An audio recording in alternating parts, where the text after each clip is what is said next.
keselamatan itu boleh menjadi bagian dalam hidup kami. Terima kasih Tuhan. Sungguh kami percaya kepadamu Yesus. Kami mengucap syukur Tuhan untuk pagi hari ini Tuhan. Kami serahkan ibadah kami ke dalam tangan-Mu Yesus. Biar dari awal, pertengahan hingga pada akhirnya nanti hanya Roh-Mu Tuhan yang bertahta atas setiap pujian kami. Kami siap memuji nama Tuhan. Kami siap mengagungkan Engkau Raja di atas segala raja. Dan setiap kita yang percaya kita boleh katakan amin. Amin. Di kemuliaan bagi Allah kita yang luar biasa. Haleluya. Ada sukacita pagi hari ini. Haleluya. Kita mau kasih tos kanan kiri kita. Kita mau katakan aku percaya. Aku percaya bahwa Tuhan Yesus adalah Allah yang begitu luar biasa. Haleluya. Kita mau angkat satu pujian mengatakan kita dipilih dari segala bangsa. Haleluya.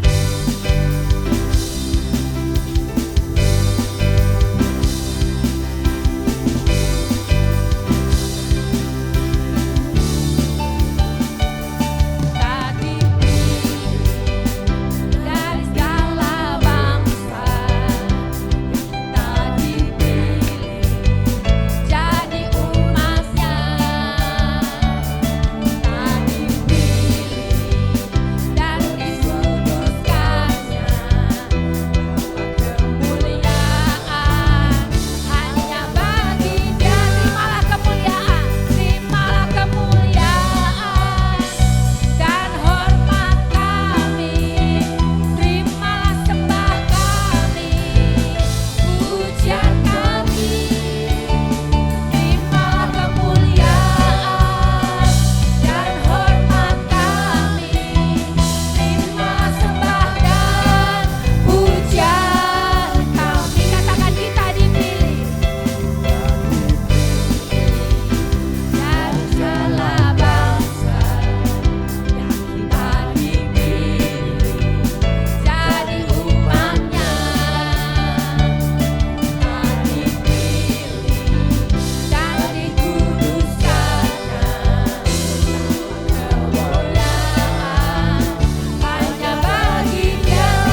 Terima kasih Tuhan. Terima kasih atas berkat kasih karunia-Mu pada hari-hari yang kami jalani. Terlebih pada hari ini Tuhan, kami telah memuji memuliakan nama-Mu. Itu semua boleh terjadi oleh karena perkenan-Mu Tuhan. Biarpun pujian kami yang tidak seberapa bagus, yang bagaimanapun kiranya itu layak di hadapan-Mu. Kiranya itu menyenangkan hati-Mu Tuhan, seperti kesukaan-Mu dalam hidup kami Tuhan. Sebentar kami akan memberikan persembahan sebagai ucapan syukur kami Tuhan. Seberapa yang ada dari kami Tuhan, kami persembahkan untuk kemuliaan nama-Mu Tuhan di pelayanan di tempat ini. Kiranya berkati hati kami yang memberi agar dengan tulus ikhlas Tuhan, bahwa semua apa yang kami berikan itu tidak sebanding dengan apa yang Tuhan berikan dalam hidup kami Tuhan. Kami serahkan segalanya hanya kepada-Mu Tuhan. Biarlah Roh Kudus-Mu yang menyentuh hati kami agar kami layak di hadapan. Terpujilah nama-Mu, hanya dalam nama Tuhan Yesus Kristus kami telah berdoa dan mengucap syukur. Haleluya. Amin. Selamat menabur, Tuhan Yesus memberkati kita.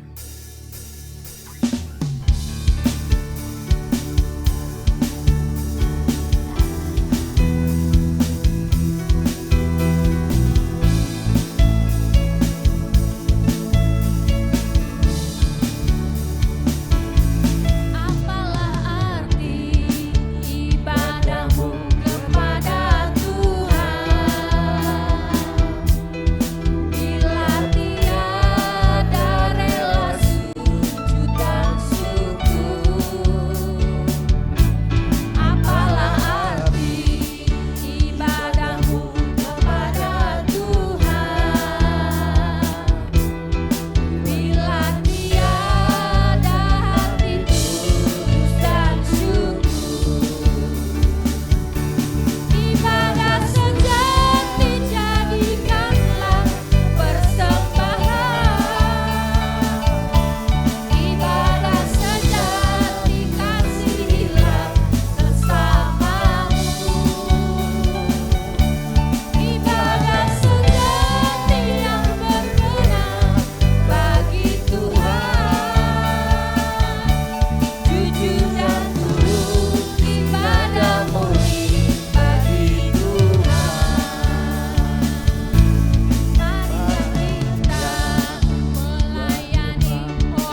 Biarlah setiap ibadah kami boleh menyenangkan hati-Mu Tuhan.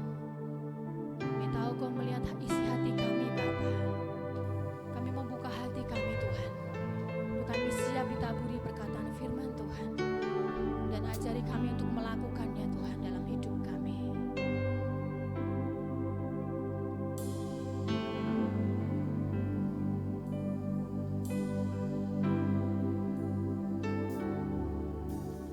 Tuhan, ku mau menyenangkan-Mu. Tuhan, bentuklah hati ini jadi bejana untuk hormat-Mu. Cemerlang bagai emas murni.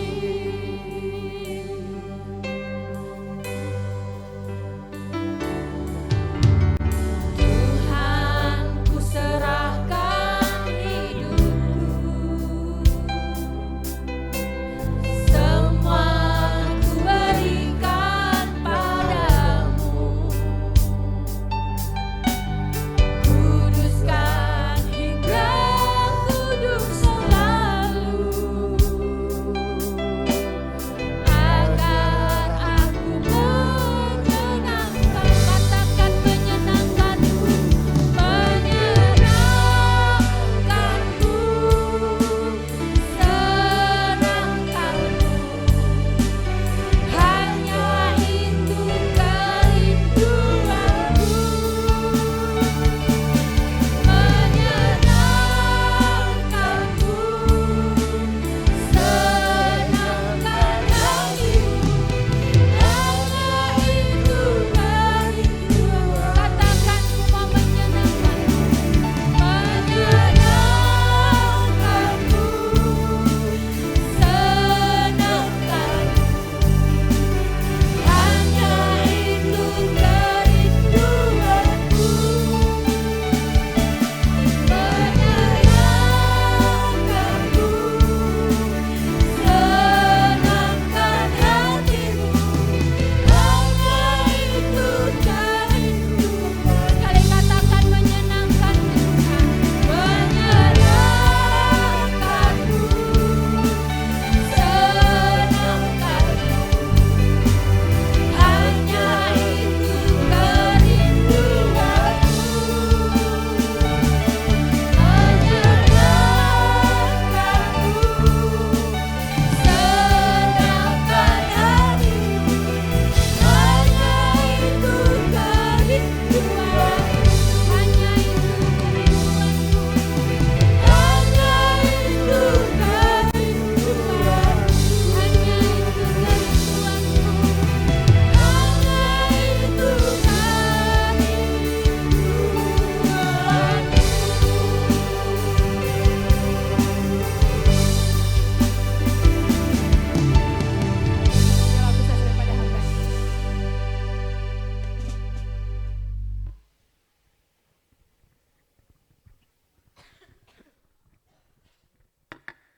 Terima kasih Tuhan atas berkat-Mu pada pagi hari ini.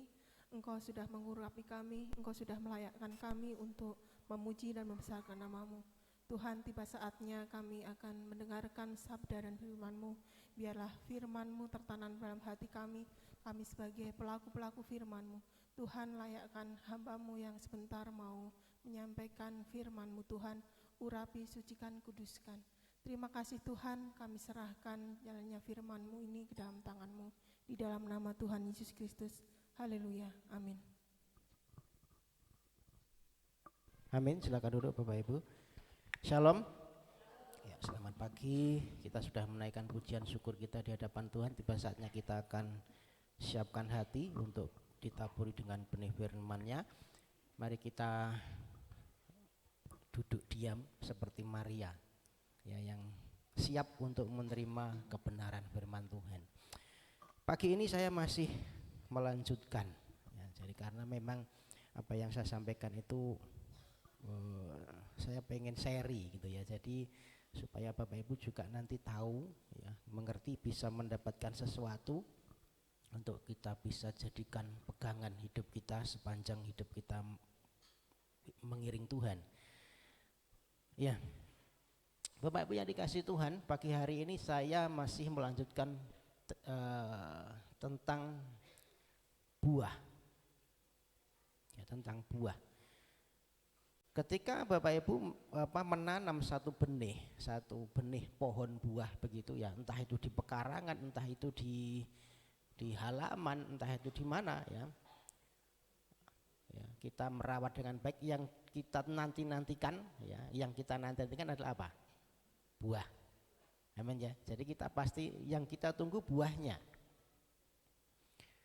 Seandainya kita sudah rawat, kita sudah pupuk, kita sudah beri yang terbaik pohon ini, tetapi sudah kita tunggu, ini sudah waktunya nih, harusnya misalnya 2 tahun atau berapa tahun harusnya sudah berbuah, tetapi kok tidak berbuah, kira-kira apa yang akan kita lakukan?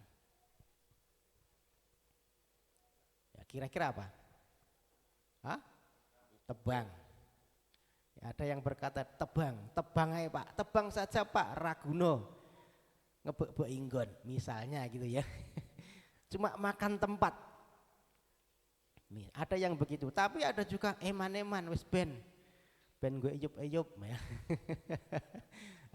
Ben gue eyup berapopo ya, kan orang beda-beda ya, sukanya beda-beda. Tetapi pagi hari ini kita mau belajar, Tuhan memberikan satu perumpamaan ya. Tentang seseorang yang memiliki kebun ya, di situ ada buah ara, ada pohon ara. Ya, dia cari, ya pemilik ini cari buah di pohon ara ini, tetapi tidak didapatinya. Kemudian si pemilik ini berkata, tebang saja. Ya, kalau tadi ada yang berkata, eman-eman Pak, biarkan aja ya, buat ya enggak apa-apalah, buat bisa berteduh misalnya. Tetapi pagi ini kita belajar, Tuhan berkata tebang saja. Ya, jadikan apa? Kayu bakar mungkin gitu ya. Jadikan kayu bakar atau mungkin apa ya. Jadi Tuhan berkata tebang saja. Kita baca dulu di dalam Lukas pasal 13 ayat 6 sampai dengan ke-9. Lukas 13 ayat yang ke-6 sampai dengan 9, kita akan baca bergantian ya, nanti yang kaum pria ayat yang ke-6 diteruskan berikutnya yang kaum wanita ya. Yang sudah ketemu katakan amin. Sudah ketemu ya? Kita baca sama-sama, buka Androidnya, Alkitab elektroniknya yang ya, sekarang umumnya kan tidak zamannya bawa Alkitab yang buku ya, kabutan ya, enggak masalah, yang penting bawa Alkitab gitu ya. Kalau dulu kita buka kitab Lukas ya, sekarang kita pencet Lukas gitu ya. Mari kita pencet kitab Lukas ya, Lukas pasal yang ke-13 ayat yang ke-6 sampai dengan 9. Yang kaum pria dulu ayat yang ke-6, 2, 3. Lalu Yesus mengatakan perumpamaan ini, seorang mempunyai pohon ara yang tumbuh di kebun anggurnya, dan ia datang untuk mencari buah pada pohon itu, tetapi ia tidak menemukannya. 7, wanita.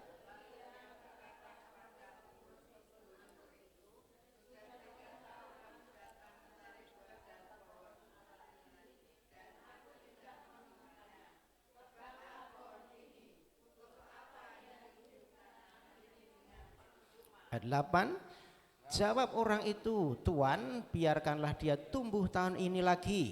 Aku akan mencangkul tanah sekelilingnya dan memberi pupuk kepadanya. 9.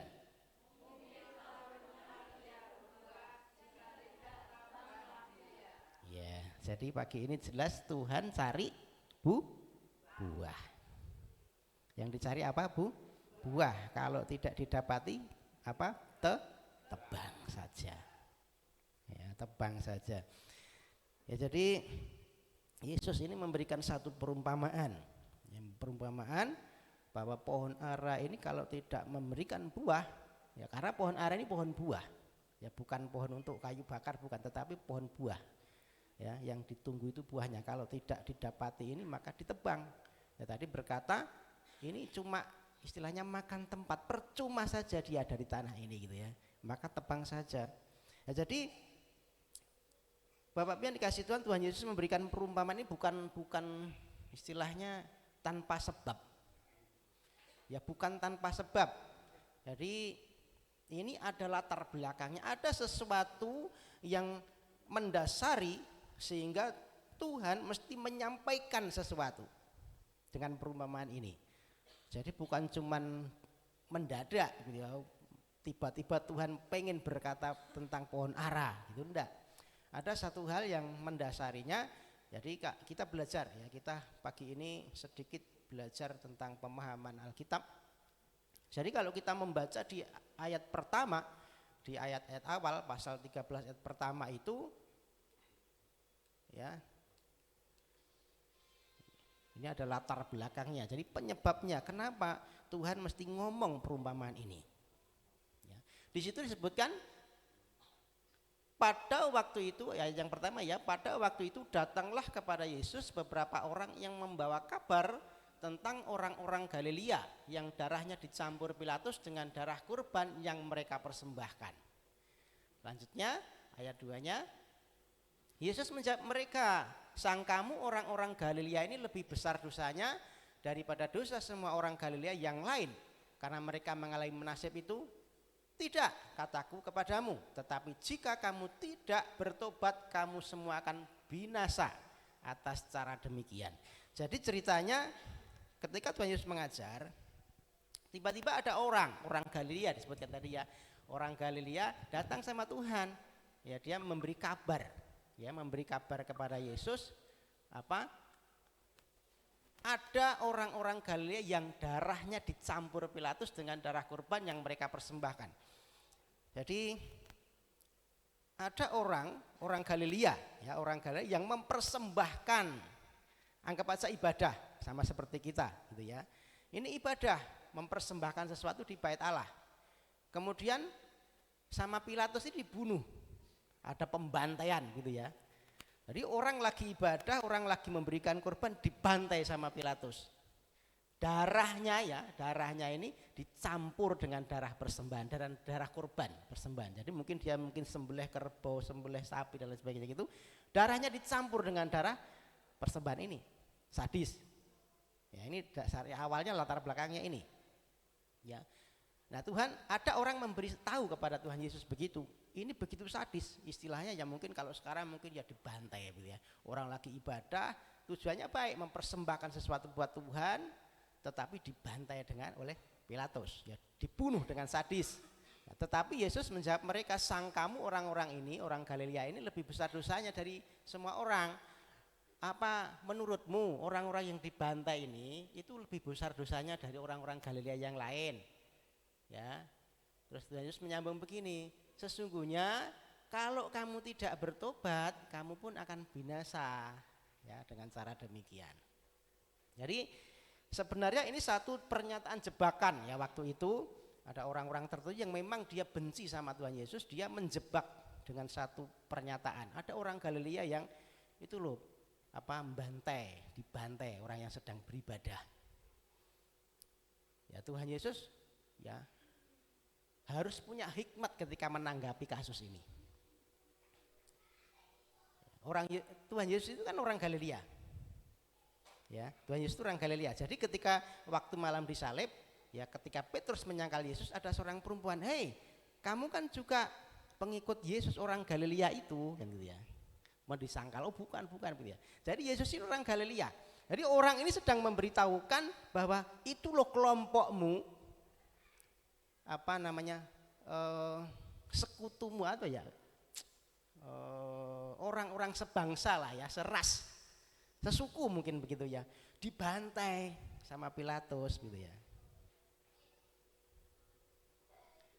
Dibantai sama Pilatus. Jadi orang ini pengen tanggapannya Yesus itu seperti apa? Bagaimana responnya ketika kelompoknya ini ya, orang-orang yang mungkin sedaerah. Coba saja misalnya Bapak Ibu, kita dari Pracimantoro, ada orang Pracimantoro yang dibunuh dengan sadis, kemudian dikabari gitu ya. Wih, wong Praci digini-gini nih, kita pasti panas ya. Ya, karena ini kan sedaerah gitu ya. Nah, Tuhan Yesus sebenarnya orang-orang ini mancing, responnya Yesus seperti apa? Kalau Tuhan Yesus itu kurang ajar Pilatus ini ya, gitu ya. Kemudian mengutuk Pilatus begini kejam begini, nah, ada alasan untuk nangkep Yesus. Wah, ini sedang memberontak, ini sedang jadi pemberontak pemerintah ini. Tangkap aja, serahkan gitu ya. Sebenarnya pengen cari sesuatu yang salah. Bagaimana mendapati responnya? Kalau Tuhan Yesus, ya enggak apa-apa urusannya pemerintah atau itu, urusannya penguasa, biarin aja. Orang kan berkata, aduh ini guru besar katanya mengajarkan belas kasihan, tetapi enggak punya belas kasihan sama sekali. Orang dibantai pas ibadah kok, yes biarin aja. Serba salah sebenarnya mau ngomong apa. Bingung ini mau ngomong, kalau kita mungkin bingung, tetapi Yesus tidak begitu. Ya, Yesus memberikan jawaban apa? Tidak, kataku kepadamu, jika kamu tidak bertobat, kamu semua akan binasa dengan cara yang demikian. Ya. Jadi Tuhan malah berkata tentang pertobatan. Tanggapannya berkata tentang pertobatan. Ya, bahkan itu kita lanjutkan, Tuhan menyambung, bukan cuma ini, nyambung lagi ayat yang ke-4, atau sangkamu ke-18 orang yang mati ditimpa menara dekat Siloam lebih besar kesalahannya daripada kesalahan semua orang yang diam di Yerusalem. Tidak, kataku kepadamu, tetapi jika kamu tidak bertobat, kamu semua akan binasa atas cara demikian. Lagi-lagi tentang pertobatan. Jadi ini ada orang kolam Siloam itu Bethesda. Ya, jadi masih ingat ketika ada orang lumpuh 38 tahun di situ, ya dia nunggu kalau kolam Bethesda, kolam Siloam ini digoncang oleh malaikat, yang masuk pertama sembuh. Ya, ingat ya cerita itu ya di Alkitab. Jadi ini orang yang susah semua loh, yang di kolam Siloam ini, orang-orang menderita, orang sakit, orang butuh berkebutuhan sesuatu, butuh diperhatikan. Tetapi tiba-tiba ada menara yang runtuh menimpa mereka mati. Ya. Tuhan juga bicara, kalau kamu tidak bertobat, kamu juga akan binasa dengan cara demikian. Jadi intinya mau begini, semua itu mati.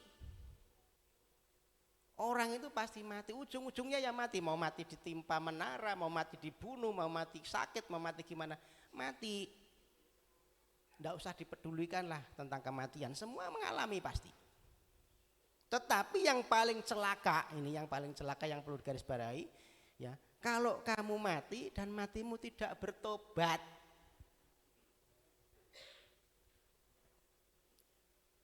naas nasibnya, ya lebih naas, lebih tragis daripada orang yang ketimpa menara, daripada orang yang dibunuh. Tuhan mau ngomong gitu. Ya, kalau tuh semua matilah pasti ya.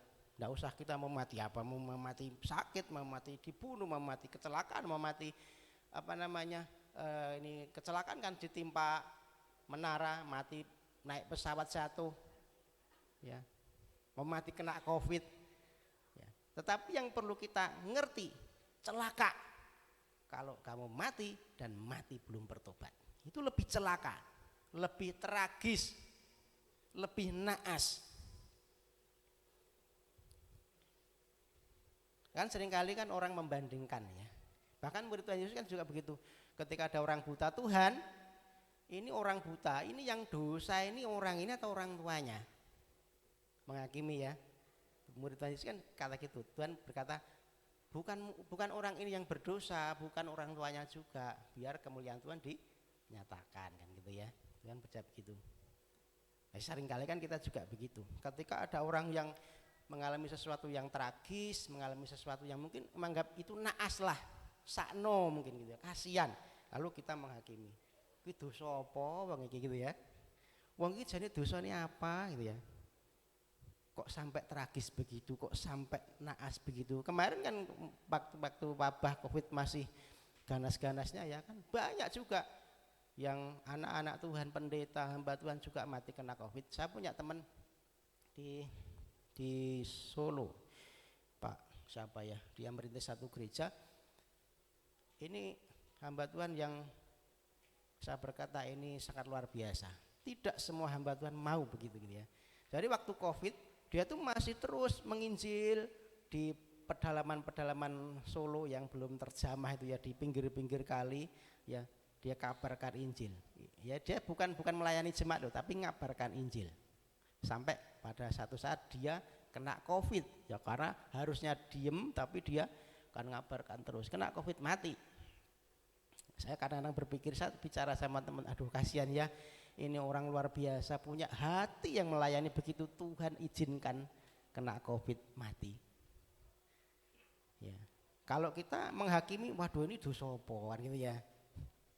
Kan gitu. Tapi bukan masalah matinya. Ini orang saya menganggap justru ini orang luar biasa. Buat tantangan apapun tidak mundur, meskipun risikonya nyawa kan gitu ya. Tidak mundur. Karena yang penting dia mendapatkan jiwa. Maka mari kita belajar ya, jangan menghakimi, jangan menyalahkan orang. Bahkan mungkin kita kadang-kadang menyalahkan diri sendiri. Aduh, salahku apa, dosaku apa, ya kok begini nasibku. Gitu ya. Ono masalah, kejane salahku apa toh Tuhan, dosaku apa Tuhan, gitu kok gini. Menyalahkan diri sendiri. Tapi yang penting bukan itu. Tuhan mau bicara. Masalah kayak gitu tuh bukan masalah ya. Mati mau ada masalah apapun itu bukan masalah. Yang jadi masalah adalah ketika kamu mati nanti kamu belum bertobat. Gitu loh. Nasibmu tuh lebih tragis. Nasibmu lebih naas daripada orang-orang yang kecelakaan, daripada orang-orang yang dibunuh, gitu kan. Tuhan ngomong begitu, bahasa kita dalam bahasa sehari-hari. Maka jangan punya respon negatif. Hidup itu yang penting ada pertobatan. Amin. Hidup itu yang penting ada pertobatan. Maka Tuhan melanjutkan. Lalu Tuhan ketika sudah peristiwa ini ya, sudah peristiwa Tuhan dikasih kabar, Tuhan melanjutkan ya. Lalu apa tadi? Yesus mengatakan perumpamaan baru setelah dikabari ini. Tuhan mengatakan perumpamaan. Tak kasih perumpamaan gitu ya. Nah, perumpamaan itu nanti tentang apa? Pohon ara yang harusnya berbuah tapi tidak berbuah. Ya. Yang harusnya berbuah tetapi tidak berbuah. Dalam arti lain ya, bertobat itu juga berbuah. Nasibmu akan tragis, nasibmu akan lebih naas daripada orang-orang itu kalau kamu tidak berbuah. Tuhan mau bilang begitu.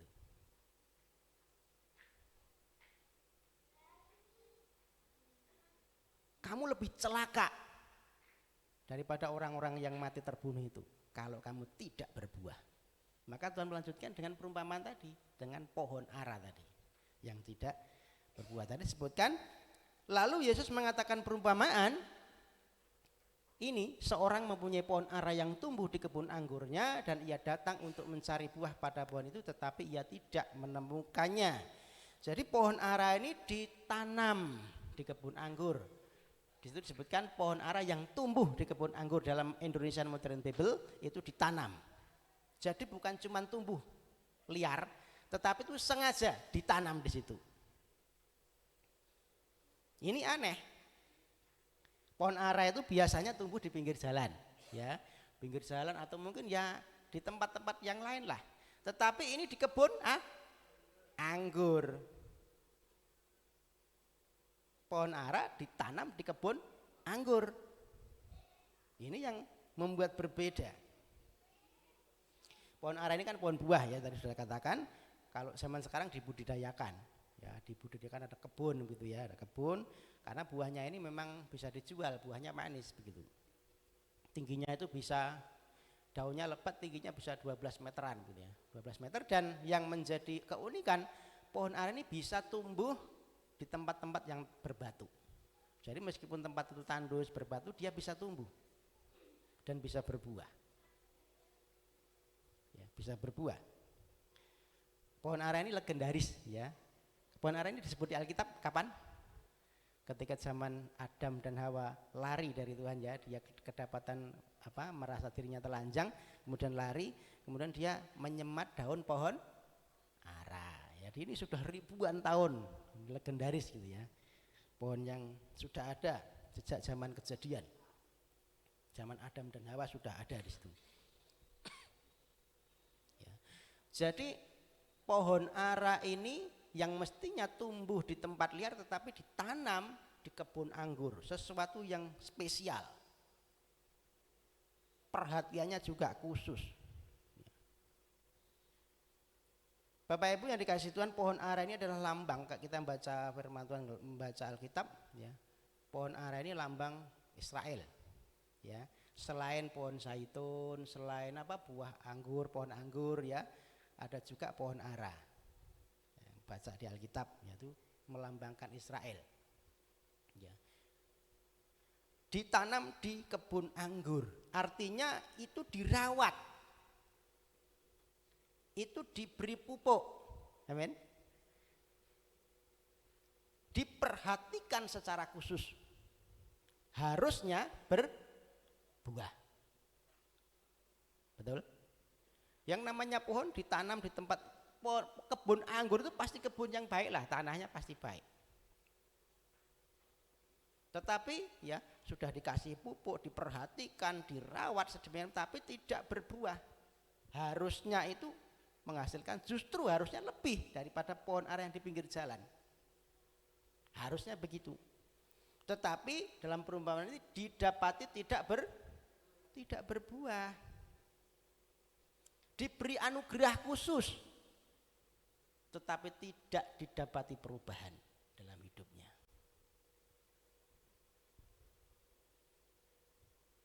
Tidak ada buahnya. Saya baca di ensiklopedia itu pohon ara itu mestinya 6 bulan sudah berbuah. Ya, tetapi di Alkitab disebutkan 3 tahun. Memang ada para ahli mengatakan bahwa 3 tahun itu masa pertumbuhan. Setelah 3 tahun harusnya berbuah. Jadi 0 sampai 3 itu memang dia bertumbuh. Setelah 3 ini harusnya sudah berbuah, gitu ya. Maka tadi dicari selama 3 tahun tapi tidak mendapati buah. Ditunggu sampai 3 tahun. Ya meskipun umumnya 6 bulan sudah berbuah gitu ya. Kemudian ketika didapati tidak berbuah, responnya apa? Respon dari sang pemilik ini apa? Lalu ia berkata, ayat 7, lalu ia berkata kepada pengurus kebun anggur itu, sudah 3 tahun aku datang mencari buah pada pohon ara ini dan aku tidak menemukannya. Tebanglah pohon ini. Untuk apa ia hidup di tanah ini dengan percuma? Ini respon sang pemilik. Ya mungkin tahun pertama dilihat, oh belum ada buahnya, masih daunnya saja. Tahun kedua dilihat lagi, aduh belum ada buahnya. Ketiga lagi dilihat lagi, waduh ini pohon gimana toh? Daunnya lebat, daunnya sih hijau, pohonnya sih kuat, wong dia dapat pupuk kok. Tapi kok enggak ada buah. Akhirnya responnya apa? Tebanglah saja. Ngebek-bek inggon ya, hidup di tanah ini dengan percuma, makan tempat yang harusnya zat hara atau zat gizi atau vitamin-vitamin dari tanah ini yang buat kebun buat tanaman anggur kesedot sama ini. Ya toh. Diambil sama si buah ara ini, sama si pohon ara ini. Enggak ada fungsi. Ngabis-abisin ragat istilah gitu ya. Tebang saja. Ya, kenapa memakai tanah ini dengan percuma? Jadi pohon ara yang tidak berbuah ini adalah lambang gambaran Israel yang tidak didapati sesuai dengan maksudnya Tuhan. Ya, Israel ini bangsa pilihan, spesial ya di mata bangsa-bangsa yang lain. Seharusnya lebih baik kan gitu ya, tetapi justru tidak ada buahnya, Tuhan tidak mendapati sesuatu. Maka keselamatan itu dikasih kepada bangsa yang lain kan gitu ya. Yang menolak Yesus kan bangsa Israel sendiri, yang menyalibkan Yesus juga Israel sendiri. Apa hubungannya dengan kita? Apa hubungannya pohon ara ya dengan yang tidak berbuah, ya dengan Israel, dengan kita sendiri? Ya, karena pohon ara yang tidak berbuah ini adalah gambaran umat pilihan yang tidak menghasilkan apa, buah pertobatan. Yang tadi awal-awal, kalau kamu tidak bertobat, nasibmu lebih naas, lebih tragis kan itu ya. Jadi pohon yang tidak berbuah ini menggambarkan umat pilihan. Siapa umat pilihan? Saya dan saudara, kita semua. Amin. Tidak berbuah, kalau tidak menghasilkan buah pertobatan disebut tidak berbuah. Kita ini sudah dipilih mendapat anugerah lah ya. Anugerah keselamatan dari Tuhan Yesus. Korban nyawa loh. Anugerah yang luar biasa. Kalau zaman Israel kan cuma dikasih nabi-nabi, tetapi kalau kita ini Tuhan Yesus sendiri loh.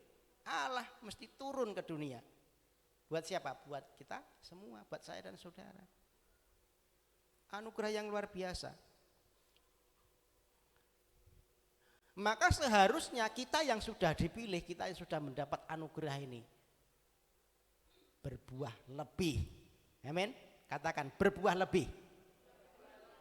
Ya, harusnya berbuah lebih daripada orang-orang di luar Yesus. Amin. Kita ini sudah menerima Yesus kok. Pilihannya Yesus kok. Harusnya berbuah lebih daripada orang-orang di luar Yesus. Itu yang Tuhan mau. Buah apa? Buah pertobatan.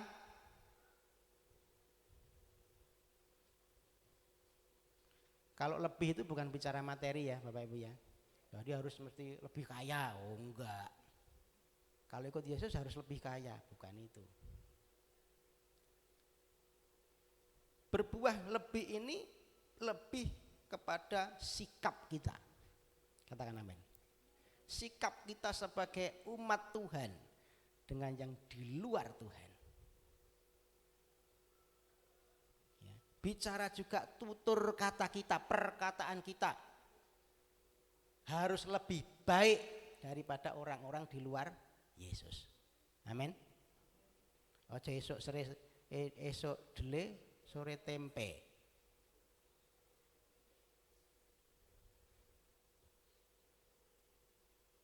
Perbuatan kita umat pilihan harus lebih baik daripada orang di luar Yesus. Amin.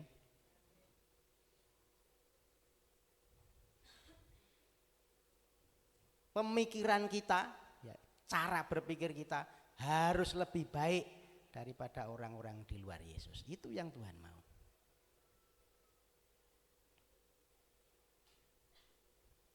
Kalau kamu tidak ada buahnya, ya sudah, ini makan percuma, sudah dikasih anugerah, ya dikasih keselamatan, ya mendapat status anak Tuhan, tetapi tidak ada buahnya, tidak lebih baik. Maka Tuhan berkata, tebang saja. Nasibmu akan lebih tragis, lebih naas daripada orang-orang yang di luar sana. Tuhan mau bicara begitu.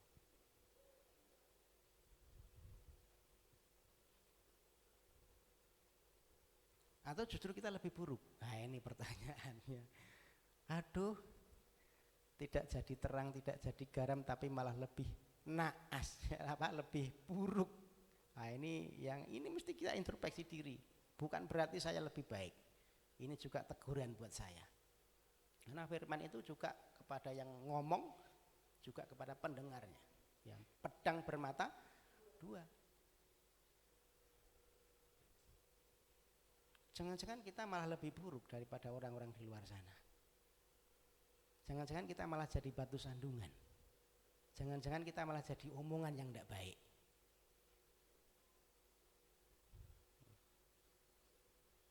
Maka jangan jadi anak Tuhan yang tidak berbuah dalam hidupnya. Ya, kalau bekerja harusnya kerjanya lebih baik. Yang jadi orang tua yang lebih baik daripada orang yang tidak mengenal Tuhan. Yang jadi anak Tuhan yang lebih baik daripada anaknya orang yang tidak mengenal Tuhan. Yang jadi pengusaha, jadi pedagang yang baik daripada orang-orang yang tidak kenal Tuhan. Amin.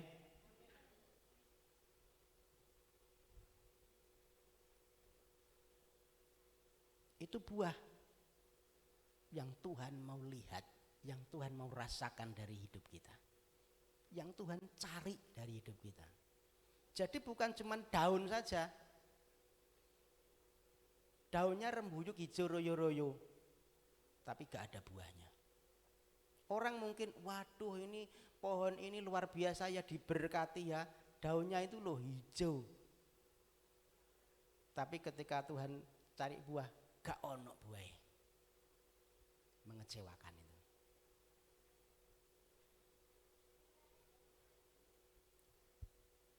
Yang Tuhan cari berapa buahnya dalam perumpamaan ini? Yang dicari berapa? Tidak disebutkan ya, cari berapa tidak ada. Tetapi minimal kan ada satu gitu loh ya. Seandainya kita bayangkan ya, seandainya jika pemilik kebun ini datang kemudian didapati ada buah satu saja, mungkin ada harapan tidak ditebang. Betul ya? Seandainya ya, memang tidak disebutkan berapa buah yang dicari.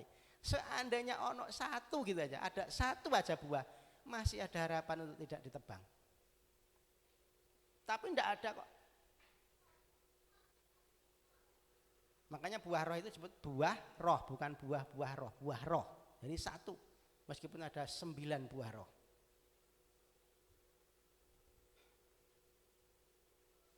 Paling tidak didapatilah ada buahnya dari hidup kita. Jangan sampai gak ono belas gitu loh. Jangan sampai gak ada sama sekali.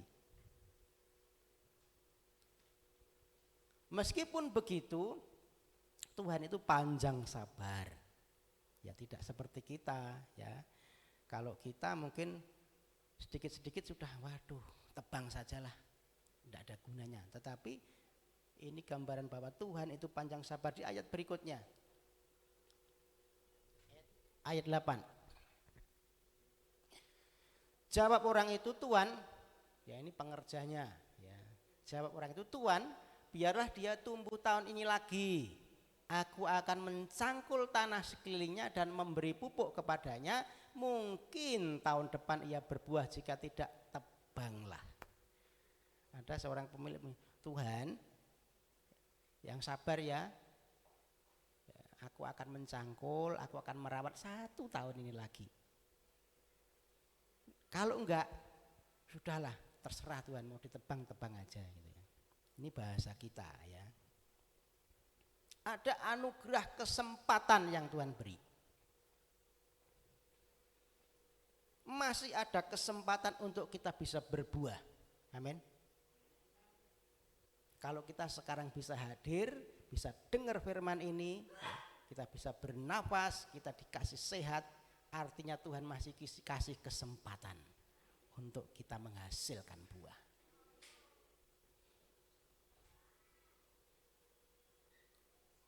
Disebutnya apa? Dicangkul dan diberi pupuk. Ya, dicangkul dan diberi pupuk. Ya, jadi kalau ada kita kalau ngerawat tanaman gitu ya biasanya kan ini ya dicangkul sekelilingnya gitu ya. Dicangkul itu dibolak-balik, diobrak-abrik, diungkrah-ungkrah ya. Bahasa ini kita ya. Dibolak-balik. Kemudian dipupuk, dikasih setelah diungkrah diobrak-abrik ya dibolak-balik dikasih pupuk. Nah, pupuk ini dalam bahasa aslinya kopria. Bahasa aslinya kopria. Kopria itu apa? Itu pupuk dari kotoran binatang. Ambune gak enak gitu ya. Tapi itu bagus kan gitu ya. Kan di gereja ini biasanya Pak Jan ini dikasih orang pupuk dari pupuk kandang dari kotoran sapi biasanya. Kan jadi subur. Meskipun itu baunya ndak enak, meskipun risih mungkin begitu ya, tetapi itu baik. Sama, kalau hidup kita dicangkul, dipupuk itu mungkin nggak enak. Yang namanya dicangkul dibolak-balik, ya. dipupuk, dikasih sesuatu yang mungkin menurut kita tidak baik, nggak nyaman mungkin begitu. Tetapi tujuannya apa? Baik, supaya apa? Bisa berbuah. Tuhan mungkin mengirimkan orang-orang di sekeliling kita untuk mencangkul, untuk memberi pupuk atas hidup kita. Ada orang yang mungkin membuat kita sakit hati. Ada orang yang membuat kita kecewa. Ada orang yang membuat kita bisa marah. Kalau kita ngerti prinsip ini, oh ini kita sedang dicangkul, amin. Sedang dipupuk supaya bisa berbuah. Kalau kamu pengen sabar, kita pengen sabar, mesti dikirim orang yang bikin kita marah. Setuju? Amin. Kita pengen sabar, Tuhan kasih aku sabar. Yo, ya. Kasih orang yang bikin kita jengkel. Ujian kok ya. Lah bisa, bagaimana kita bisa ngomong aku sabar Tuhan, tetapi ngadepi orang yang begitu bikin kita marah saja, wah gitu. Ya, ini sedang dipupuk, sedang dicangkul. Jadi kalau ada orang-orang di sekeliling kita yang menjengkelkan, Tuhan iki pupuk. Ya, iki pupuk Tuhan, ben aku iso berbuah. Buah apa? Sabar. Amin.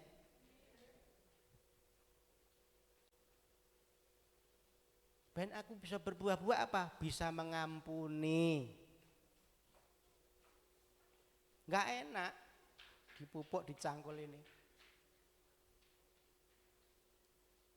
Tapi ini kesempatan. Ketika kita dihadapkan orang-orang yang begini. Kesempatan buat kita untuk kita bisa berbuah. Nek wis dikae ngono tetep ora lolos, tebang. Ya Tuhan, kita minta Tuhan sabar, minta Tuhan apa? Bisa mengasihi. Tuhan, aku pengen ada hati yang penuh sukacita. Kasih orang lagi yang biar hatiku biar damai sejahtera Tuhan. Kasih lagi orang yang bikin kita mungkin wah, kehilangan sukacita. Ali-aline hilang. Siapa sing kehilangan ali-ali? Ada ya, kemarin ada ibu yang minta tolong didoakan ali-aliku hilang mas. Ya. Tuhan, aku pengen mengucap syukur dalam segala KI. Ali-aline hilang, kalungnya hilang. Ayo. Lolos ora? Dua hilang ya Bu ya, ada ya kemarin di toko. Akeh meneh. Ya. Bisa enggak mengucap syukur dalam segala hal? Meskipun hilang hartanya. Meskipun ada enggak sukacita meskipun kehilangan. Nah ini proses kok pupuk sama dicangkul. Supaya berbuah. Buah apa? Buah sukacita. Buah damai sejahtera. Ya, bisa mengucap syukur dalam segala. Itu buah yang Tuhan pengen didapati dalam hidup kita. Kalau sekarang kita diizinkan ngalami itu kesempatan untuk kita berbuah. Amin. Lewat masalah, lewat sakit, ya. Lewat sesuatu yang mungkin tidak baik dalam pandangan kita, mungkin kita dikata-katai orang, difitnah orang, dikatakan tidak baik, dicurigai. Rapopo, pupuk. Itu proses kok ya. Dicangkul sama Tuhan. Daud itu kan gitu. Ya, Daud itu dikata-katai Simei, ya, waktu melarikan diri Simei ngomong, "Wah, terkutuklah kamu sedang dikutuk Tuhan, itu pembalasanmu karena kamu melawan Saul," gitu ya. Kemudian apa panglimanya itu, "Tuhan, izinkan saya untuk memarang orang itu." Daud ngomong apa? "Enggak usah. Itu orang dipakai Tuhan untuk membentuk aku." Luar biasa ya. Biarin. Mungkin memang Tuhan taruh perkataan itu. di dalam mulutnya, ya, meskipun mengatai di kata-kata yang tidak baik. Daud bisa merespon, iki pupuk, iki cangkul, wis bentok nih wae.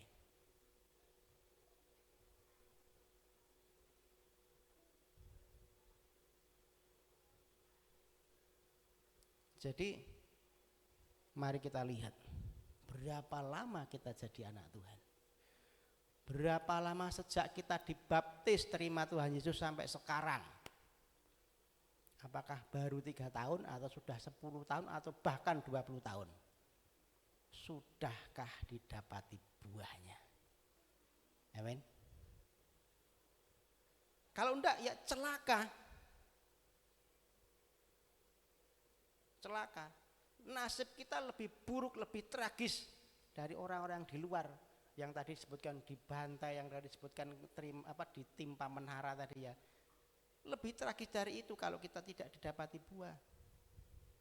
Maka sekarang ya kita sudah jadi miliknya Yesus. Harus berbuah. Ya, bulan lalu kita harus nempel sama Tuhan, jangan sampai lepas dan kita pasti berbuah. Amin. Kalau kita masih hidup hari ini dikasih napas, dikasih sehat, ya, itu kesempatan untuk kita berbuah. Yang jadi orang tua yang baik. Amin. Ya, yang jadi suami yang baik. Katakan amin. Ya, yang jadi istri yang baik. Ya, yang jadi anak yang baik. Yang punya usaha pekerjaan apapun, jadi pengusaha pekerjaan, pedagang yang baik. Karena dari situ tuh Tuhan pengen lihat buahnya. Yang jadi pelayan yang baik. Ini kesempatan. Gunakan kesempatan ini dengan baik untuk kita bisa berbuah. Amin. Dan tidak berpanjang. Ya, jadi ini yang mesti kita tangkap. Ini kesempatan. Kesempatan untuk kita bisa menghasilkan yang baik buat Tuhan. Kita akan nyanyikan satu pujian untuk mengakhiri firman Tuhan pagi hari ini. Haleluya. Terima kasih Tuhan, kami bersyukur untuk anugerah kesempatan yang Tuhan sudah berikan dalam hidup kami. Kalau kami ada sebagaimana kami ada hari ini adalah kesempatan yang Tuhan beri untuk kami menghasilkan buah yang baik di hadapan Tuhan. Bukan cuman berbuah, tetapi buah yang baik. Bukan buah yang masam, bukan buah yang kecut, tetapi buah yang baik. Mampukan kami ya Roh Kudus untuk kami menyenangkan hati Tuhan. Terima kasih Tuhan.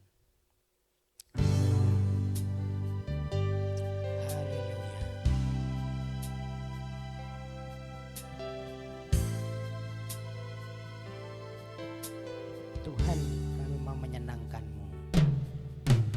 Tuhan, ku mau menyenangkan-Mu. Tuhan, bentuklah hati ini jadi bejana untuk hormat-Mu.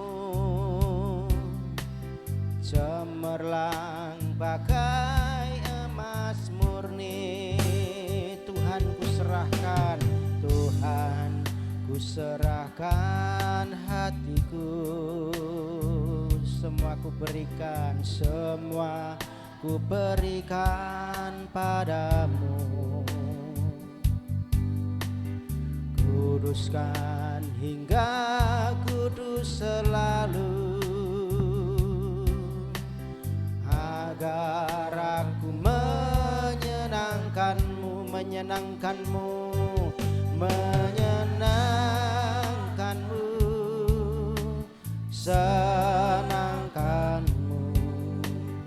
Hanya itu kerinduanku, menyenangkan-Mu, menyenangkan-Mu, senangkan hatimu, hanya itu kerinduanku. Tuhan, Bapak Ibu bangkit berdiri.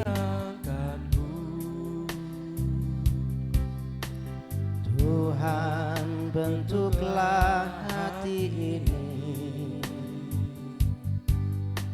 jadi bejana untuk hormat-Mu. Hambarlah bagai emas murni. Tuhan, Tuhan, ku serahkan hidupku, semua ku berikan padamu. Kuduskan, kuduskan hingga kudus selalu, agar aku menyenangkanmu, menyenangkanmu, menyenangkanmu, senangkanmu. Hanya itu kerinduanku, menyenangkanmu, menyenangkanmu, senangkan hatimu. Hanya itu kerinduanku, menyenangkanmu. Waktu selanjutnya kami serahkan menyenangkanmu, senangkanmu. Hanya itu kerinduanku, menyenangkanmu, menyenangkanmu, senangkanmu. Hanya itu kerinduanku, hanya itu, hanya itu kerinduan, hanya itu kerinduanku Tuhan, hanya itu kerinduanku.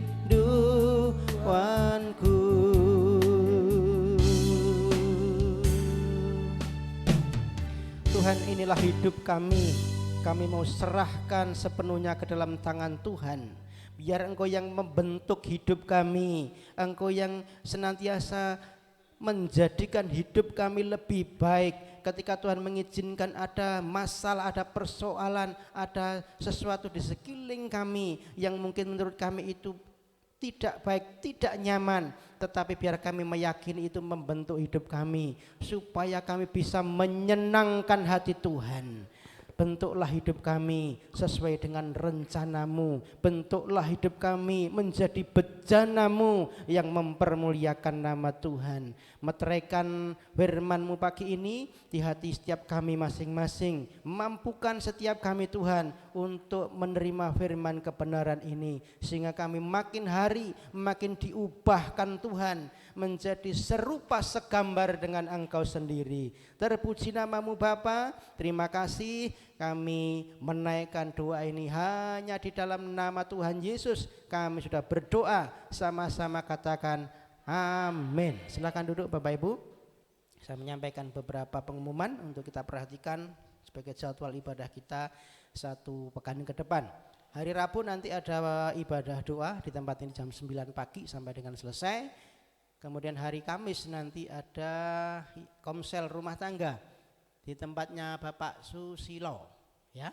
Di tempatnya Bapak Susilo 6:30 kami undang Bapak Ibu bisa bersama-sama untuk hadir di tempat Bapak Susilo hari Kamis. Kemudian hari Jumat ada Jumat ceria, ya, Jumat ceria jam 4 sore untuk anak-anak sekolah minggu. Silakan diantar untuk kita bekali dengan kebenaran. Hari Sabtu nanti ada ibadah youth jam 5:30 sore. Hari Minggu kita ketemu kembali jam 9 di tempat ini ada ibadah umum, ibadah raya. Silakan Bapak Ibu hadir kembali dengan mengajak teman, rekan saudara, kenalan untuk bisa menikmati hadirat Tuhan dan bersama-sama bertumbuh di tempat ini. Itu yang boleh saya sampaikan Bapak Ibu. Kemudian ada satu lagi tambahan. Nanti hari Kamis Bapak Ibu di sini akan dipakai untuk ibadah wanita sukacita. Jadi ini pengumuman untuk yang ibu-ibu ya. Yang ibu-ibu, yang khusus ibu-ibu, nanti hari Kamis itu ada ibadah wanita sukacita se-Wonogiri. Ya, se-Wonogiri. Dari ibu-ibu yang nanti bisa hadir silakan hadir. Namun demikian ya, saya harus memastikan yang bisa hadir nanti hari Kamis itu ya jam 9 pagi ya, hari Kamis jam 9 pagi yang bisa hadir tolong angkat tangan. Karena ini berhubungan dengan konsumsi. Jadi misal orang masak nang kene dikai mangan. Ya. Jadi yang bisa hadir hari Kamis jam 9 tolong lambaikan tangan, angkat tangannya biar dihitung. Ayo hari Kamis. Hari Kamis. Mbak Zarsih enggak datang. Datang Mbak. Bu aku ketemu karo Bu Prat. Oh ikut ya memang ya. Ya yang siapa? Yang wanita, Ibu Ripka. Laki-laki, yang mbah-mbah enggak apa-apa, Mbah Darmo, Mbah Care, ayo. Ikut aja. Siapa lagi? Ada berapa? Sudah dihitung? Pak Agus melu Pak Agus.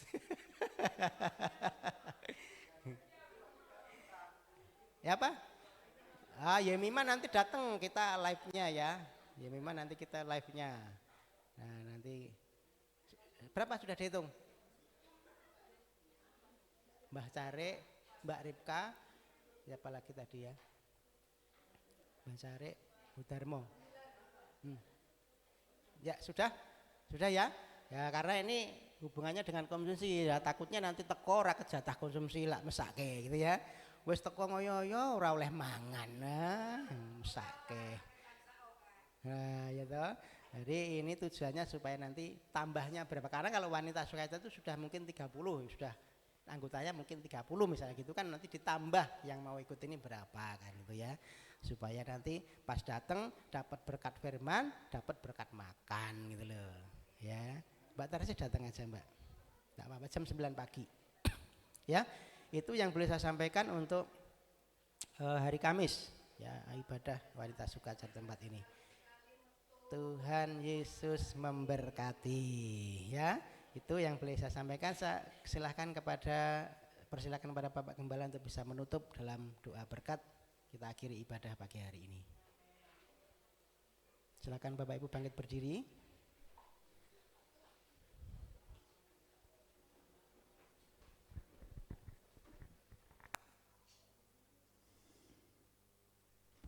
Pulanglah saudara, dan terimalah berkat rahmat dari Bapa, cinta kasih dan kasih sayang dari Tuhan Yesus dalam persekutuan Roh Kudus menyertai, memberkati baik dalam rumah tangga, dalam usaha pekerjaan. Dalam nama Tuhan Yesus kami mohonkan berkat ini. Bapa